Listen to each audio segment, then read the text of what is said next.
Okay. All right. We got a lot to talk about. There's a lot here. There's a lot here, guys. There's a lot here. I want some nasty. Are we having fun yet? All right, guys, listen, please do this for me. Do this for me. I know it's going to be repetitive. I know it's going to be annoying, but I have to do this, okay? Guys, go check out the second channel, Spurs Invasion. Go subscribe right now, please. Link is below. Or you can literally just jump on YouTube and just type in Spurs Invasion. It's now popping up. And just subscribe. Subscribe to this channel. It's my second channel. I'm going to be doing more edited content on it. So we're going to keep this channel as it is, right? Daily news, you know, live streams, all that fun stuff. But on Spurs Invasion, we'll do more edited content and just expand out our horizons a little bit, right? So I'm going to change everything up. Obviously, get a cute little banner, change up the you know, this right here. I mean, I'm tired of looking at it. And yeah, it'll be a whole different vibe. So please go subscribe to the second channel. It would mean the world to me. All right. So Spurs reporter here. Shout out to him for following me. I just realized he followed me. That's cool.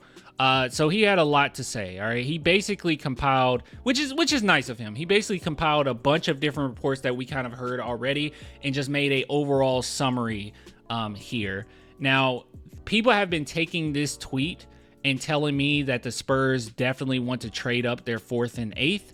And after reading over this, that's not necessarily what I got from it, but I at least have an opinion on that whole scenario. So before we look over that though, I got to show you guys the funniest clip ever. Okay. If you haven't seen this, this is so funny. We talk so much trash about this dude and now he's trending on Twitter in the most hilarious way. Look at this clip. So you respect Reggie Miller's legacy over LeBron's?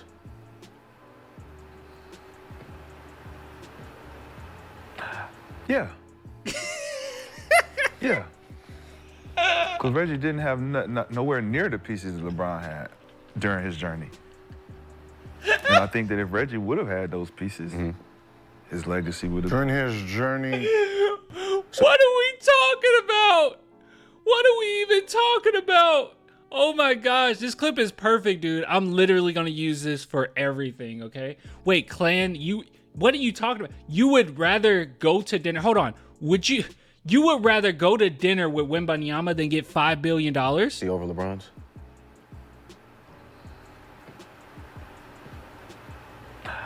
Yeah. Yeah. Oh my God, dude. It's so great. Okay, I'm sorry. We talk bad about McCants all the time, so I just find that funny. He has the worst Spurs takes imaginable. Dude hates Popovich for like no reason whatsoever. It's so strange. All right, so Spurs reporter. So let's go ahead and talk about some of the things that he put here. So he says multiple sources throughout the league and in France are saying that the San Antonio Spurs and Atlanta Hawks have discussed the potential trade to take place on the evening of the upcoming NBA draft. So I don't know how true this is, okay? But what we do know is the Spurs have talked to the Atlanta Hawks, right? They've been in communication. Now this is a while ago. I haven't heard anything else on my end. I'm sure they have talked, right? Like it would be kind of weird not to talk at this point. Like the Atlanta Hawks are going to try to, look at their options here, and the Spurs need a point guard. I would assume that they will be in discussion a little bit, right? They would talk about some things. That's what I think. But moving on, it says, according to French sources, the Spurs would put together a package that would include their 4th and 8th pick in order to choose first instead of the Hawks during the 2024 NBA draft ceremony in 2 weeks. I said it once, I'll say it again, okay? I think this would be dumb. If the Spurs trade their 4th and 8th just to get the first, I will be slightly irritated. The reason why I don't think that this is a good idea is because this is not a very strong draft class, but there's also not this incredibly huge drop off in talent from first, second, third pick on to, about 6 or 7. There is no huge drop off because this isn't a very strong draft. Like there's some guys that maybe you're rolling the dice on a little bit more than others, but this is not a draft that you have to get rid of your 2 lottery picks to try to get first. There's no point in doing that. at all, unless the Spurs have heard from Wemby, which it didn't even hearing from Wemby. It doesn't sound like he's like involved in, you know, the lottery or in the draft yet. Like, we're not at that point with Wemby yet. But unless they're doing it for Wemby, I don't really see a reason in doing this at all. I think that's a really bad move. I think there's this misconception that people think that Reese Shea is a bad player or that he's going to be absolutely trash. He has things to work on just like anybody, right? Like, I don't feel like he can put the ball on the court that well. I think that he's going to have to, you know, build some strength, obviously. You know, he's a good shooter. I think he's a decent defender. Athletic wise, he's not necessarily there, but these are things that he can work on, right? Like, I understand that. I just don't think that the Spurs need to go out of their way to get him at first or second when there's still guys on the board like Modest Buzelis, like Ron Holland. And I'm really high on Ron Holland because of that defense. But you guys know I love Buzelis. I love Castle as well. Like, these are guys that I feel like are suitable, and I don't think it's this huge jump off from talent there. Just because, you know, it's going around and people are, you know, talking about it. He's got some hype recently. I'm just not bought into we need to like drop everything to get Reese Shea. I think that's a little silly, especially when I'm looking at the other guys, you know, on the board. And we still need to make a big board and all that good stuff, and that should be fun when we do it. But yeah, I'm just not that bought in on that idea. Anyways, moving on. He says Brett Siegel from Clutch Points, and I think we went over this one before this report, reported that the Hawks are evaluating several scenarios at the top of the draft, including hearing inquiries from rival teams for their first overall selection. The San Antonio Spurs and Trailblazers currently possess the assets that will be needed to make a swing for the Hawks' top pick. So, yeah, so obviously they would be, you know, discussing things with the Spurs, or at least attempting to, or with the Trailblazers. That makes sense. But this right here isn't even saying that they're doing that, right? This is more so just saying, hey, here's an inference here. The San Antonio Spurs and Trailblazers would be good guys for them to talk to, but we know that they are, you know, trying to hear inquiries around. So it could be anything. Now, this is one. Is this the one where? Wait, no. This is the one. We're not there yet. So it says Reese Shea, who we have said has been a target for the Spurs since last year, is reported to now be the most serious contender to be taken with the number 1 overall pick. Okay. The title that has been going back and forth between Alexander Sarr and Reese Shea for the last couple of weeks. But Evan, who covers the NBA at Forbes, reported along with Ski Week, I don't know, that Reese Shea was on his way to San Antonio and Atlanta for in-person private workouts and meeting, and that he was now the leading draft candidate. So, man, it's unfortunate because I think this actually originally came from a French source. But they didn't get the credit, and I couldn't even find it. I saw it, and I forgot to save it so I can give them credit. So I guess I'm just as bad. Yeah, obviously he did. That is true. He did work out with the San Antonio Spurs. I would be a little irritated if the Spurs didn't work out Reese Shea. I mean, you're fourth in this draft. You know, you obviously you would work out the first, second, third player. I mean, they would have worked out Sarr. There's no reason for you not to work out Reese Shea. I think that would be absolutely silly not to. But just skipping around here, it says the question became, why would the Spurs be working out Reese Shea, who is not expected to slide past Washington or Houston down to San Antonio?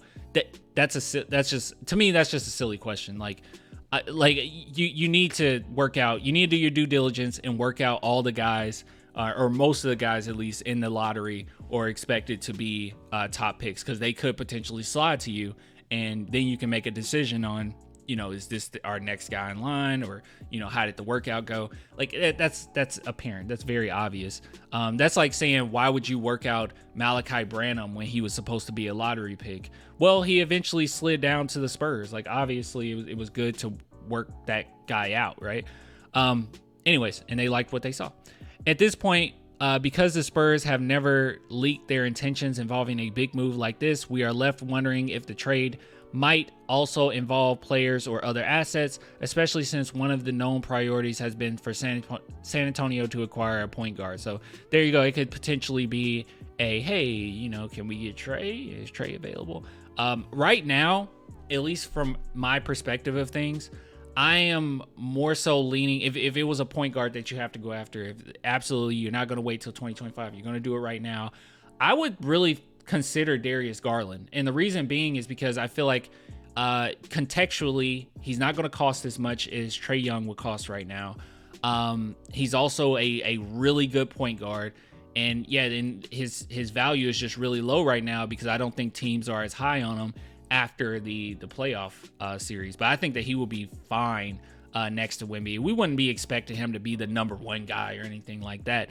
That would definitely obviously be Wembanyama, but he is a suitable point guard, and I think he would do a fine job overall. Not the best defender in the world, so there's questions of that, but he's suitable. I think he averaged like 1.3 steals or whatnot, so not bad.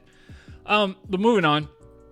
Others are telling us that Atlanta has begun to check the background of several other targets in case they make the trade, and that Cody Williams of Colorado is one of the players they are discussing. I really like Cody Williams. We don't talk about him enough.